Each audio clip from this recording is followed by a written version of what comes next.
Good morning money persons, welcome to ask money person. ఈ రోజు మీరు పంపించిన క్వశ్చన్స్ ఆన్సర్ చేసే ముందు ఒక ఇంపార్టెంట్ ఇన్ఫో మీ అందరికీ షేర్ చేద్దాం అనుకున్నాను. చాలా మంది అప్డేట్ మిస్ అయ్యి ఉండొచ్చు కాబట్టి చెప్తున్నాను. Government of India 2 popular schemes అయితే త్వరలో క్లోజ్ చేసేయడానికి చూస్తుంది. ఎందుకంటే అది గవర్నమెంట్ లాస్ అన్నమాట. ఈ స్కీమ్స్ ద్వారా ఒకటి సావరిన్ గోల్డ్ బాండ్ ఫండ్స్ ఏవైతే ఆఫర్ చేస్తారో బేసికలీ గవర్నమెంట్ వేరియస్ విధాలుగా క్యాపిటల్ రైజ్ చేస్తారు కదా, అందులోని ఈ స్కీమ్ ద్వారా రైజ్ చేసే క్యాపిటల్ ఏదైతే ఉన్నదో మోస్ట్ ఎక్స్పెన్సివ్ రూట్ అవడం వల్ల ఈ స్కీమ్ని అయితే క్లోజ్ చేసేయడానికి ప్రయత్నిస్తున్నారు. ఈ సెప్టెంబర్లోని ఆర్బీఐ మీట్ ఏదైతే ఉన్నదో దాంట్లో దీని రిలేటెడ్గా డెసిషన్ అయితే తీసుకుంటారు.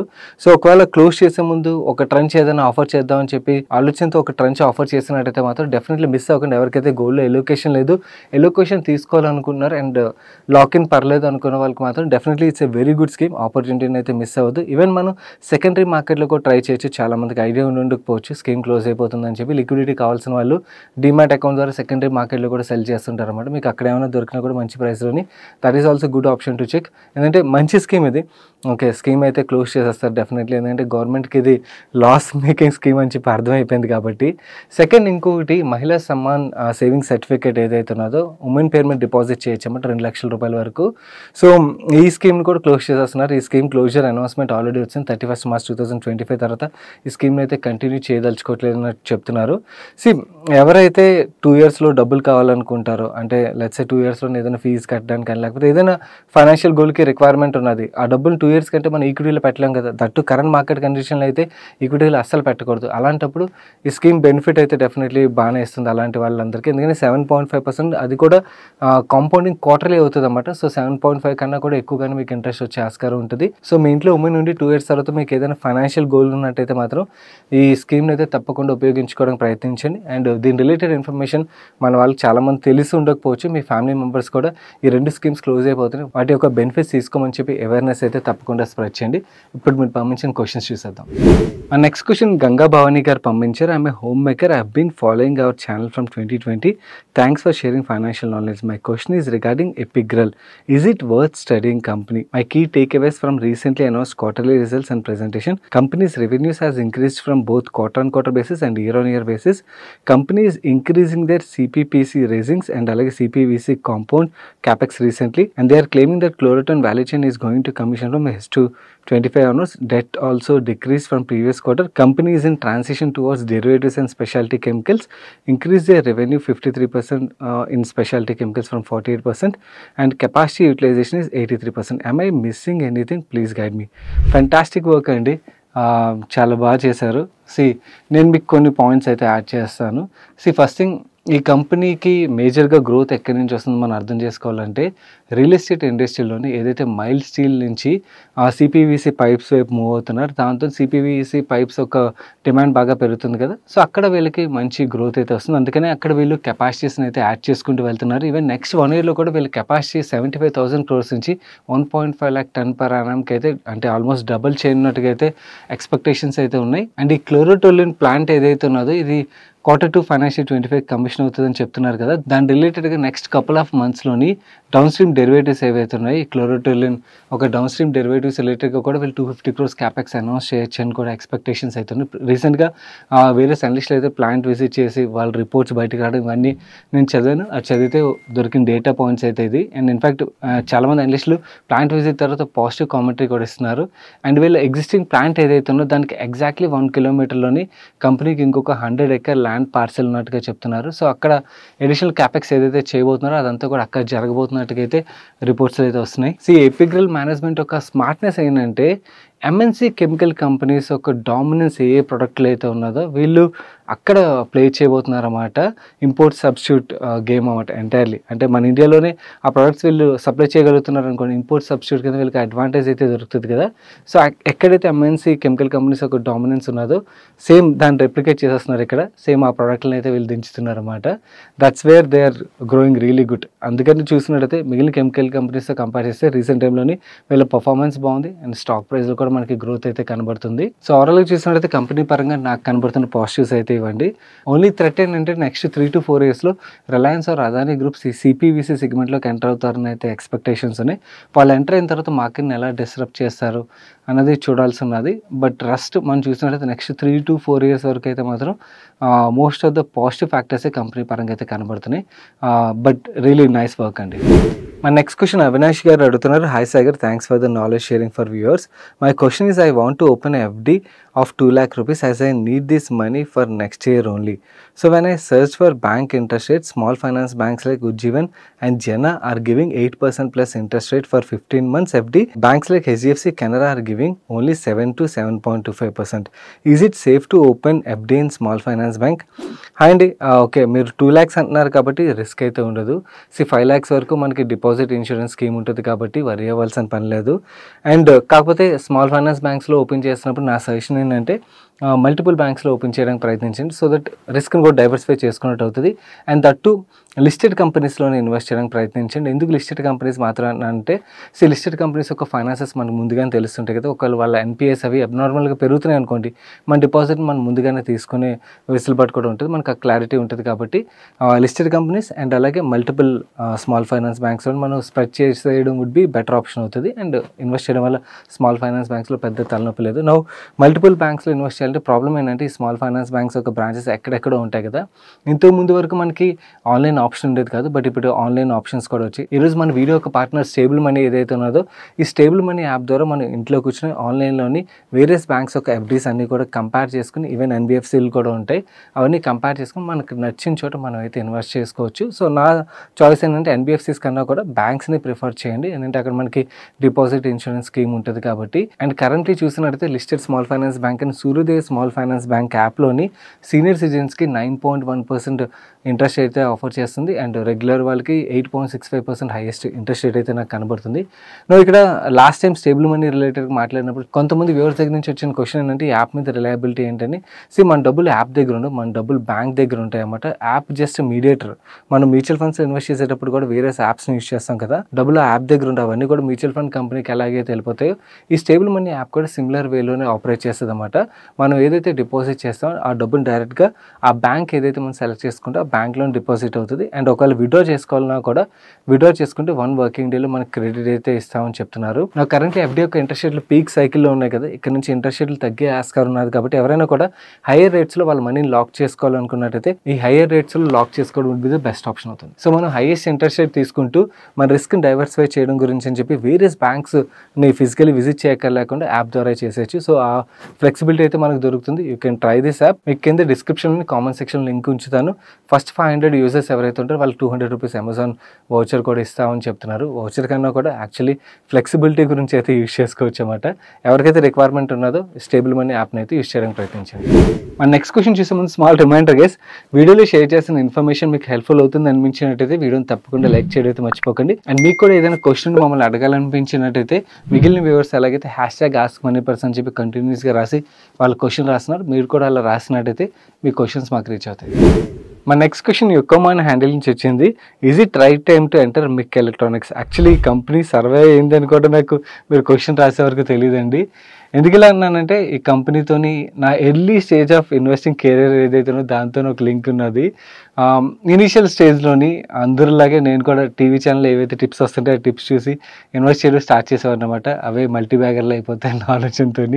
అలా ఒక పెద్ద ఆయన బ్లేమ్ చేయట్లేదు, కాకపోతే ఆయన రెగ్యులర్గా టీవీ ఛానల్లో ఈ మిక్ ఎలక్ట్రానిక్స్ గురించి అయితే మాట్లాడుతుంటారు. సో నేను చాలా గ్రేట్ కంపెనీ అనుకుని అప్పట్లో నా దగ్గర ఉన్న లిమిటెడ్ మనీలో కొంచెం డబ్బులు అయితే ఇన్వెస్ట్ చేశాను. ఇన్వెస్ట్ చేశాక స్టాక్ పడిపోయేది, ఎందుకు పడుతుందో అర్థమయ్యేది కాదు. ఎందుకంటే అప్పటికి స్టాక్స్ రిలేటెడ్గా రీసెర్చ్ చేయడం ఇవన్నీ కూడా పెద్దగా ఐడియా లేదు కాబట్టి.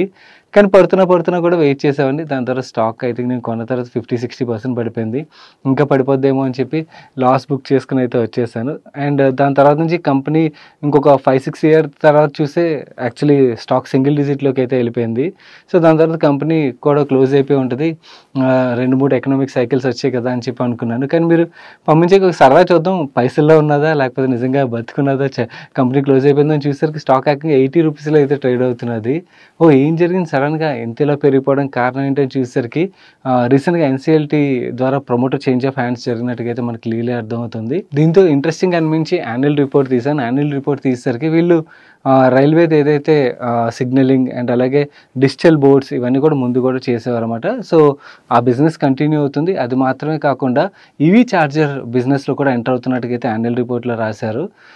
ఇంట్రెస్టింగ్ అనిపించింది. కాకపోతే ఇలాంటి కంపెనీస్ ఏంటంటే అన్లెస్ మనం ప్రమోటర్ని మీట్ అయ్యి ఓకే వాళ్ళ దగ్గర నుంచి క్లియర్గా ఇన్ఫర్మేషన్ తెలుసుకుంటే తప్పించి మనకి కంప్లీట్ క్లారిటీ రాదు ప్రమోటర్స్ ఎలా బిజినెస్ని డ్రైవ్ చేద్దాం అనుకుంటున్నారని చెప్పి. ఎందుకంటే కంపెనీ బిగ్ మోట్ ఉన్న బిజినెస్ అయితే కాదు. ఎందుకంటే ఇలాంటి బిజినెస్లు ప్రైవేట్ కంపెనీలు కూడా చాలా ఉంటాయి, అన్లిస్టెడ్ కంపెనీస్. నేను ఇలాంటిది విజయవాడలోని ఇంకొక అన్లిస్టెడ్ కంపెనీని కూడా ఐ థింక్ 10-12 years బ్యాక్ ఒకసారి విజిట్ చేసినట్టున్నాను. సో ఈ బిజినెస్లో చాలా కాంపిటీషన్ అయితే ఉంటుంది. కాకపోతే న్యూ ప్రమోటర్స్ కంపెనీని ఎలా గ్రో చేయాలనుకుంటున్నారు అన్నది ఒక క్లారిటీ వస్తే దెన్ అప్పుడు ఇన్వెస్ట్మెంట్ రిలేటెడ్గా డెసిషన్ తీసుకోవడం బెటర్ అవుతుంది. అండ్ చాలామంది ఒకసారి స్టాక్ ఓపెన్ చేయగానే మీకు PE మల్టిపుల్ 30s కనబడేసరికి మిగిలిన అదర్ ఎలక్ట్రానిక్ మ్యానుఫ్యాక్చర్స్ కన్నా కూడా చాలా తక్కువ వాల్యుయేషన్లో ట్రేడ్ అవుతుంది అనుకుని జంపిన్ కొట్టేది. యాక్చువల్లీ ఆ PE ఎలా వచ్చింది అన్నది మనం చూడాలి. మార్చ్ క్వార్టర్లో వీళ్ళకి ఒక డిఫర్డ్ ట్యాక్స్ క్రెడిట్ వచ్చింది, చాలా పెద్ద అమౌంట్. దానివల్ల EPS 2 రూపీస్ ఆ రేంజ్లో వచ్చింది. అది తీసేసామంటే మళ్ళీ అగైన్ పైసల్లోనే ఉంటుంది అన్నమాట, బేసిస్ పాయింట్స్లోని. సో PE మల్టిపుల్ కూడా చాలా ఎక్కువ ఉంటుంది. అండ్ అలాగే వాల్యుయేషన్ పరంగా చూసినట్లయితే కరెంట్లీ క్లోజ్ టు 2,000 కోట్లు మార్కెట్ క్యాప్లో అయితే ట్రేడ్ అవుతుంది. 2,000 కోట్లు మార్కెట్ క్యాప్ రియలీ వర్త్ గివింగ్గా కాదా అన్నది అన్లెస్ అంటే ప్రమోటర్స్ ఇంటర్వ్యూస్ కానీ ఇలాంటివి ఏవి డేటా బయటకు లేవు కదా, అన్లెస్ ప్రమోటర్లు మీట్ అవ్వగలిగితే కానీ క్లారిటీ అయితే రాదు. సో ఐ ట్రై, ఒకవేళ మీట్ అవ్వగలిగితే నాకు ఏమైనా ఇన్ఫర్మేషన్ వస్తే మీకు షేర్ చేస్తాను. అండ్ మీలో కూడా ఎవరైనా కూడా విజయవాడ నుంచి ఉండి డ్యూ డిలిజెన్స్ చేయగలిగినట్టయితే మీకు ఏదైనా ఇన్ఫో దొరికితే షేర్ చేయండి, మిగిలిన వ్యూవర్స్ కూడా హెల్ప్ఫుల్ అవుతుంది. My next question, ఆవిడ పేరు మెన్షన్ చేయడం మర్చిపోయారు. I'm a housewife with 2 daughters. I'm going to receive 10 lakhs next month. I'm anticipating an RBI rate cut in next 1 to 2 years. So I plan to invest in debt funds instead of FD. I watched your 4 years back debt mutual fund video and planning to invest 5 lakhs in gilt funds. ICICI Prudential direct growth plan, 2 lakhs in liquid mutual funds for RBI sovereign gold bond release, and I'll keep 1 lakh aside for emergency. But you mentioned studying fund management history is necessary. Could you suggest a reliable gilt fund and liquid funds at this current scenario? Planning to hold 4 to 5 years for my dream house. Is my investment analysis is right path? Please guide. Hi అండి, మీ thought process అయితే right. And in fact మిగిలిన viewers కూడా చెప్దాం అనుకున్నాను. త్వరలోనే definitely మనం rate cuts అయితే చూసే ఆస్కారం ఉన్నది. బ్యాంక్ ఆఫ్ ఇంగ్లాండ్ ఆల్రెడీ ఈ వీక్లో రేట్ కట్స్ అనౌన్స్ చేసింది కదా, అండ్ US కూడా త్వరలో రేట్ కట్స్ అయితే అనౌన్స్ చేయనున్నది. సో మన ఇండియాలో కూడా రేట్ కట్స్ అయితే డెఫినెట్లీ వస్తాయి, కొంచెం లేట్ అయినా కూడా definitely will see the trend అన్నమాట. సో ఈ ట్రెండ్ చూస్తాం కాబట్టి డెట్ మ్యూచువల్ ఫండ్స్లోని మనకి actually normal yield to maturity ఏదైతుందో దానికన్నా కూడా మార్క్ టు మార్కెట్ ఇంపాక్ట్ వల్ల మనకి యాక్చువల్లీ ఎక్కువ రిటర్న్ అయితే వస్తుంది. కాకపోతే మీరు గిల్ట్ ఫండ్స్ని సెలెక్ట్ చేశారు కదా, అవి ఒక ఎక్స్ట్రీమ్ అండి. గిల్ట్ ఫండ్స్లోని ట్రేడ్ చేయడానికి ఓకే, బట్ ఇన్వెస్ట్ చేయడానికంటే కొంచెం రిస్క్ అన్నది చాలా ఎక్కువ. దానికన్నా కూడా డైనమిక్ బాండ్ ఫండ్స్ కేటగిరీ చూడండి, లేదా ఇన్కమ్ ఫండ్స్ కేటగిరీ చూడండి. గిల్ట్ మ్యాక్యులరీ డ్యూరేషన్ మరీ ఎక్స్ట్రీమ్ సైడ్ ఉంటుంది. దానివల్ల యాక్చువల్లీ రేట్ కట్స్ బాగా అయ్యాయి అనుకోండి, మీకు రిటర్న్ వచ్చే ఆస్కారం ఉంటుంది, కానీ వాలటిలిటీ కూడా అంతే ఉంటుంది అన్నమాట. కొన్నిసార్లు యాక్చువల్లీ మనకి రివర్స్ సినారీస్ ఏమైనా వచ్చాయి, సడన్గా తెలియకుండా వార్ వచ్చిందో లేకపోతే ఏదైనా జరిగింది అనుకోండి, ఆ టైంలో ఇంట్రెస్ట్ రేట్లు పెరిగాయి అనుకోండి. పెరిగినప్పుడు ఏమవుతుందంటే మీరు 3 to 4 yearsలో డబ్బులు కావాలంటున్నారు కదా, ఆ టైంకి మీకు సరిగా రిటర్న్ వచ్చే ఆస్కారాలు కూడా తగ్గే ఛాన్సెస్ ఉన్నాయి. కాబట్టి గిల్ట్లోని యాక్చువల్లీ ఇన్వెస్ట్మెంట్ కన్నా కూడా గిల్ట్ ఆల్వేస్ ట్రేడబుల్ ప్రోడక్ట్ కింద నేను చూస్తాను. సో గిల్ట్లో ఇన్వెస్ట్మెంట్ వద్దని, దానికన్నా dynamic bond or income funds ఏవైతే మీరు ఒకవేళ ఇంట్రెస్ట్ రేట్ రిలేటెడ్గా అడ్వాంటేజ్ తీసుకోవాలనుకున్నట్టయితే ఈ 2 కేటగిరీస్ని చూడడానికి ప్రయత్నించండి. స్టిల్ వాలటిలిటీ అయితే ఈ 2 కేటగిరీ ఆఫ్ ఫండ్స్లో కూడా ఉంటుంది, ఎందుకంటే మ్యాక్యులరీ డ్యూరేషన్ హైయర్ సైడ్లో ఉంటుంది. కాబట్టి కొంచెం కన్సర్వేటివ్గా వెళ్ళాలనుకున్నట్టయితే short term funds or medium term ఫండ్స్ని కూడా చూడొచ్చు అన్నమాట. సో మిగిలిన వ్యూవర్స్ కూడా మీకు ఒకవేళ 3 to 4 yearsలో మనీ రిక్వైర్మెంట్ ఉన్నట్టయితే you can check debt funds. And volatility వద్దు అనుకున్న వాళ్ళకి this is the best time to lock in money in FDs as well. ఎందుకంటే FDస్లో ఇంట్రెస్ట్ రేట్లు హైయెస్ట్ రేట్లో ఉన్నాయి కదా, సో ఇంట్రెస్ట్ రేట్లు తగ్గినప్పుడు ఏమవుతుంది, మనకి తగ్గిపోద్ది అప్పుడు డిపాజిట్ చేయాలనుకున్నట్టయితే. సో అలాంటి వాళ్ళు అంటే నాకు వాలటిలిటీ కూడా వద్దు, ఫిక్స్డ్ ఇంట్రెస్ట్ కావాలనుకున్న వాళ్ళకి even FD is also good option in current market condition అన్నమాట. వాలటిలిటీ తీసుకోగలిగిన వాళ్ళకి యాక్చువల్లీ FD కన్నా కూడా మీకు డెట్లో కొంచెం ఎడిషనల్ రిటర్న్ వచ్చే ఆస్కారం ఉంటుంది, కాకపోతే కొంచెం వాలటిలిటీ అయితే ఉంటుంది. ఆ వాలటిలిటీని అయితే మీరు షార్ట్ టర్మ్లో ఇగ్నోర్ చేయాల్సి ఉంటుంది. నా కమింగ్ టు డెట్ ఫండ్స్ని, లిక్విడ్ ఫండ్స్ని ఎలా సెలెక్ట్ చేసుకోవాలి, దీని రిలేటెడ్గా ఆల్రెడీ ఒక వీడియోని అయితే చేశానండి. మీకు ఇక్కడ కనబడుతున్న వీడియో ఏదైతే దాంట్లో క్లియర్గా తెలుస్తుంది. మీరు చూసినట్టయితే సెలక్షన్ ప్రాసెస్ ఇవన్నీ కూడా. నేను యాక్చువల్ డెట్ ఫండ్స్ని ఎలా ప్రిఫర్ చేస్తాను అంటే నాకు రిటర్న్ కన్నా కూడా నాకు లార్జ్ ఫండ్ హౌస్లు ఏవైతే వాటితోనే కంఫర్ట్ ఇస్తుంది అన్నమాట. So large mutual fund companies highest AUM fund ఉన్న ఫండ్స్ ఏవైతే వాటిని చూస్ చేసుకోండి, రదర్ దాన్ చిన్న AUM ఉన్న ఫండ్స్ ఆర్ మీకు చిన్న AUM ఉన్న ఫండ్స్లో కొన్నిసార్లు డెట్ ఫండ్స్లో హైయెస్ట్ రిటర్న్ కనబడుతుంటుంది. కానీ వాళ్ళు తీసుకున్న పోర్ట్ఫోలియో ఒక రిస్క్ ఏదైతే ఉందో దాని యొక్క ఇంపాక్ట్ యాక్చువల్ ఒకవేళ పోర్ట్ఫోలియో రిస్క్ ఏదైనా ప్లే అయినా కూడా దాని మీద పడే ఓవరాల్ ఇంపాక్ట్ ఏదైతే ఉంటుందో అది చాలా ఎక్కువగా ఉంటుంది కాబట్టి అండ్ లిక్విడిటీ రిస్క్ కూడా వచ్చే ఆస్కారం ఉంటుంది కాబట్టి చిన్న ఫండ్స్ కన్నా కూడా డెట్ ఫండ్స్లో మాత్రం ఈక్విటీ ఫండ్స్లో ఏమో నేను యాక్చువల్లీ ఏఎం ఎక్కువ ఉన్న ఫండ్స్ వద్దంటాను. బట్ డెట్ ఫండ్స్ విషయంకి వచ్చేసరికి మాత్రం ఎంత ఏఎం ఎక్కువ ఉంటే అలాంటి ఫండ్స్ చూస్ చేసుకోవడం బెటర్ అనమాట. So large fund houses large AM ఉన్న ఫండ్స్ చూస్ చేసుకొని రాదర్ దాన్ మనకి 10-20 బేసిస్ పాయింట్స్ రిటర్న్ అటు ఇటు ఉన్నా కూడా సేఫ్టీ ఇస్తుంది కాబట్టి అలాంటి funds would be better option then చిన్న ఫండ్స్ అన్నమాట. మా నెక్స్ట్ క్వశ్చన్ సందీప్ రెడ్డి గారు అడుగుతున్నారు.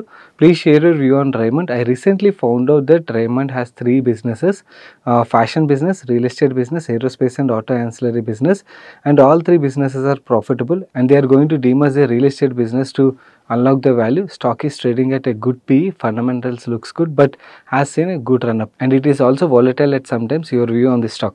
క్వశ్చన్కి ఆన్సర్ చేసే ముందు ఒక డిస్క్లైమర్ అయితే ఇవ్వాలి. నేను బిఫోర్ డీమర్జర్, మీరు ఇంకా డీమర్జర్ అవుతుందని రాస్తున్నారు, డీమర్జర్ అయిపోయిందండి. బిఫోర్ డీమర్జర్ నుంచి I'm holding little quantity in my portfolio అన్నమాట. So that's disclosure.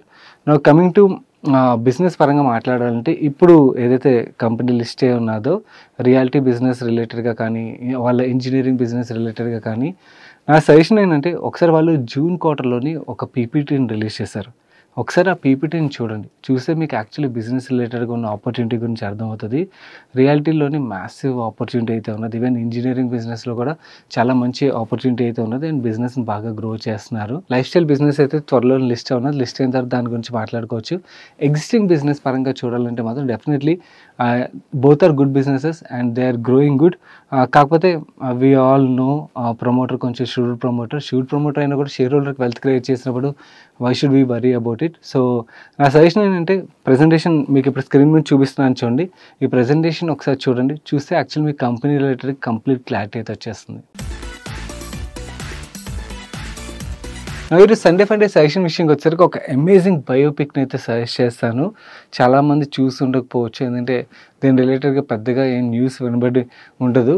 Muralikanth Petkar అని చెప్పి అసలు ఇలాంటి మనిషి ఉన్నారు మన దేశంలో అని కూడా సినిమా చూసే కనిపిస్తుంది అన్నమాట. అమేజింగ్ పర్సన్ అని చెప్పి చందు ఛాంపియన్ ఒక మూవీ అమెజాన్ ప్రైమ్లో స్ట్రీమ్ అవుతున్నది. మూవీ అని కాదు, అలాంటి ఒక పర్సన్ ఉన్నారని చెప్పి మనం తప్పకుండా తెలుసుకోవాలి. అండ్ యాక్చువల్లీ మీ పిల్లలు ఎవరైనా ఉన్నట్టయితే వాళ్ళకు కూడా తప్పకుండా చూపించండి. చాలా ఇన్స్పైరింగ్ అనిపిస్తుంది అతని జర్నీ. అమేజింగ్ మూవీ కూడా. మా నెక్స్ట్ క్వశ్చన్ సాయి కిరణ్ గారు అడుగుతున్నారు. హాయ్ సార్, నేను మ్యాప్ మై ఇండియా ఐపీఓ నుండి హోల్డ్ చేస్తున్నాను. My question is జెన్సిస్ international, Ola maps and Google maps లేటెస్ట్గా 70% డిస్కౌంట్ ఆగస్ట్ 1 నుంచి ఇస్తాయన్నాయి. ఈ 3 కంపెనీస్ వల్ల మ్యాప్ మై ఇండియా ఒక బిజినెస్కి ఏమైనా ఎఫెక్ట్ ఉంటుందా?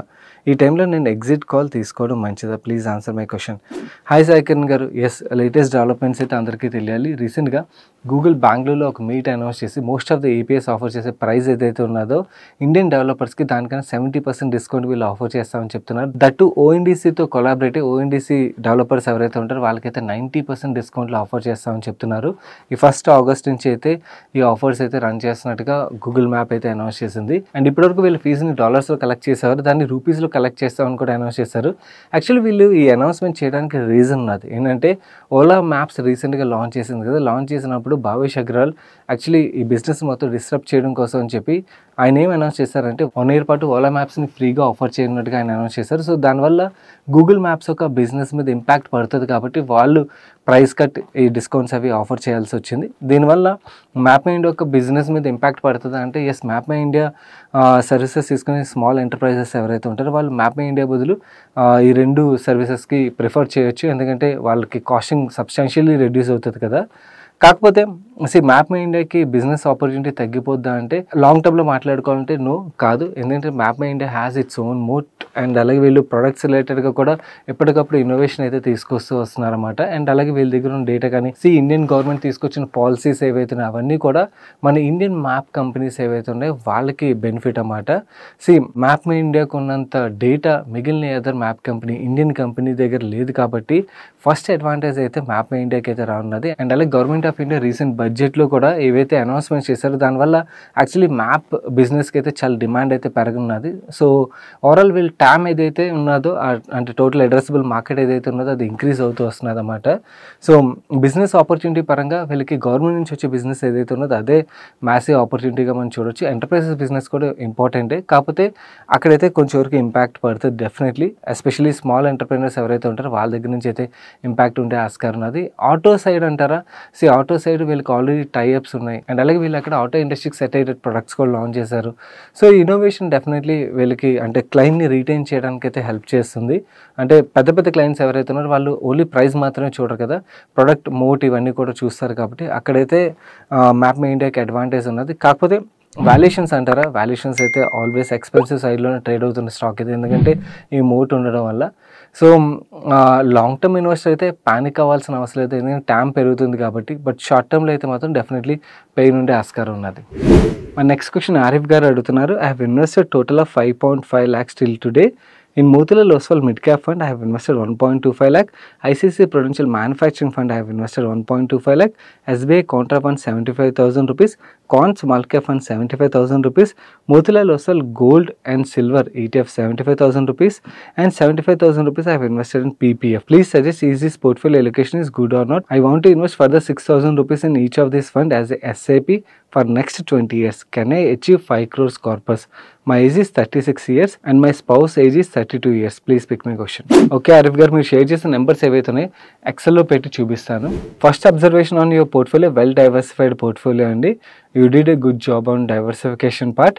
అండ్ మీ ఈక్విటీ ఫండ్స్ ఏవైతే ఉన్నాయో అవన్నీ కూడా యావరేజ్గా ఒక 12% రిటర్న్ ఇస్తాయని నేను క్యాలిక్యులేషన్లోకి తీసుకున్నాను. అండ్ అలాగే మీ కమోడిటీ ఇన్వెస్ట్మెంట్ ఏదైతే ఉన్నదో అది గోల్డ్ అండ్ సిల్వర్, అక్కడ 8% వస్తుందని, పీపీఎఫ్లో 7% వస్తుందని తీసుకున్నట్టయితే టోటల్గా మీరు 6,000 రూపీస్ ఈచ్ ఫండ్లోని అడిషనల్గా యాడ్ చేస్తున్నారనుకోండి, మీకు 20 years తర్వాత కార్పస్ 3.28 crores అయితే అవుతుంది. నో ఈ 3.28 crores-ని 5 crores చేయడం ఎలా? టాప్అప్ మన యాన్యువల్ ఇన్కమ్ పెరుగుతుంటుంది కదా, పెరుగుతున్నప్పుడు మనం చేసే ఇన్వెస్ట్మెంట్ కూడా కాన్స్టెంట్గా ఉంచకుండా దాన్ని కూడా పెంచగలిగామనుకోండి, దెన్ గోల్ని అయితే అచీవ్ చేయగలుగుతాం అన్నమాట. నా టాప్అప్ విషయంకి వచ్చేసరికి ఆల్రెడీ క్యాలిక్యులేట్ చేస్తాను. మీ కేసులో అయితే 3,000 రూపీస్ అడిషనల్గా యాడ్ చేయగలిగినట్టయితే టాప్అప్ రూపంలో ఎవ్రీ ఇయర్ మీ ఎగ్జిస్టింగ్ ఇన్వెస్ట్మెంట్స్కి దెన్ మీ గోల్ అయితే కంఫర్టబుల్ అచీవ్ చేయగలుగుతారండి. సో టాప్అప్ ఆప్షన్ అయితే బెస్ట్ యూటిలైజ్ చేసుకోండి. మిస్ అవ్వకుండా కన్సిస్టెంట్గా మీరు అడిషనల్గా మీ ఇన్వెస్ట్మెంట్ ఇంక్రీజ్ చేసుకుంటూ వెళ్తే మాత్రం కంఫర్టబుల్లీ మీరు అచీవ్ చేసేస్తారండి. అండ్ ఈ టాప్అప్ క్యాలిక్యులేటర్ ఆల్రెడీ మన టెలిగ్రామ్ ఛానల్లో షేర్ చేస్తాం, మళ్ళీ ఒకసారి షేర్ చేస్తాను. ఎవరైనా ఒకవేళ క్యాలిక్యులేట్ చేసుకోవాలన్నట్టయితే యూ కెన్ యూజ్ దట్.